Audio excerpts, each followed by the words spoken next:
Africa Media Live TV. Kindly subscribe to our YouTube channel to get updated on the trending gist, latest news all over the world. Like our page, subscribe, and share with friends. Thank you.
Adéwálé ọmọ mi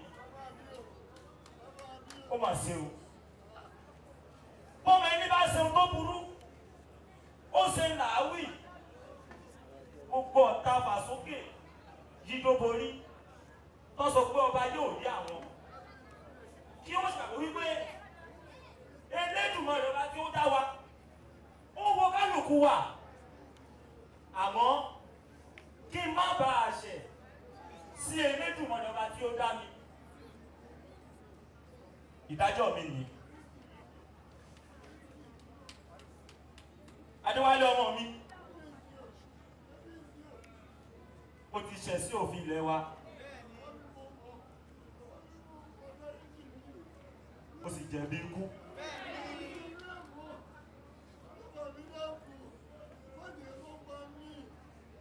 Ẹ̀yin ìlú ò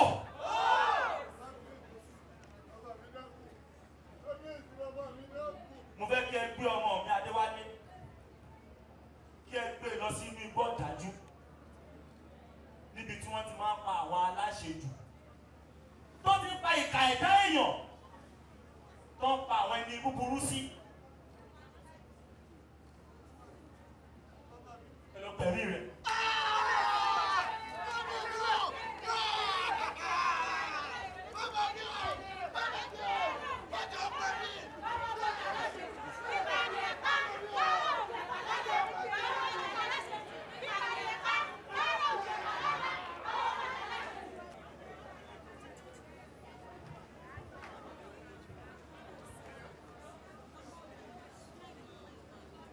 Sir, you are highly welcome. Àní wá yín tí gbogbo yóò ní wálẹ̀ lágbára Ọlọ́run.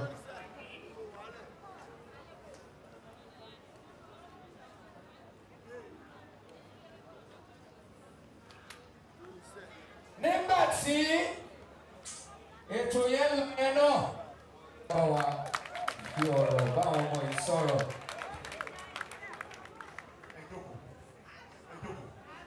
Ẹ jókòó.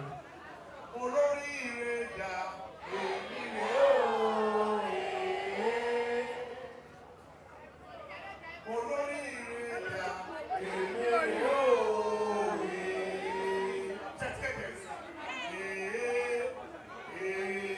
Ẹtíkẹ́tẹ̀. Olóríire dà èmi rè ó.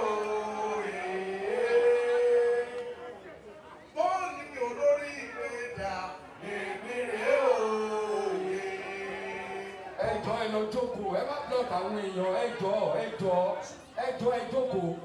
Tó o bá wà bí tínú ẹ dùn sí ara ẹ, tí o ṣe pé wọ́n gbé ẹ débí, tí wọ́n lè pọ́ọ̀sì ẹ débí, tí wọ́n lò ẹ bá bí, ó yá bá àtẹ́wọ́ fún ara ẹ.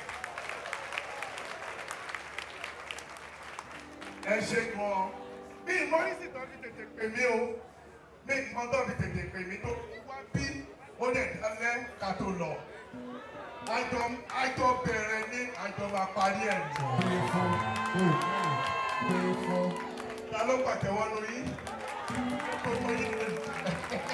Orí yóò pè é ṣe.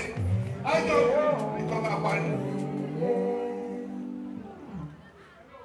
Mo ní rẹ̀ dà. Ẹ ṣe gan, thank you.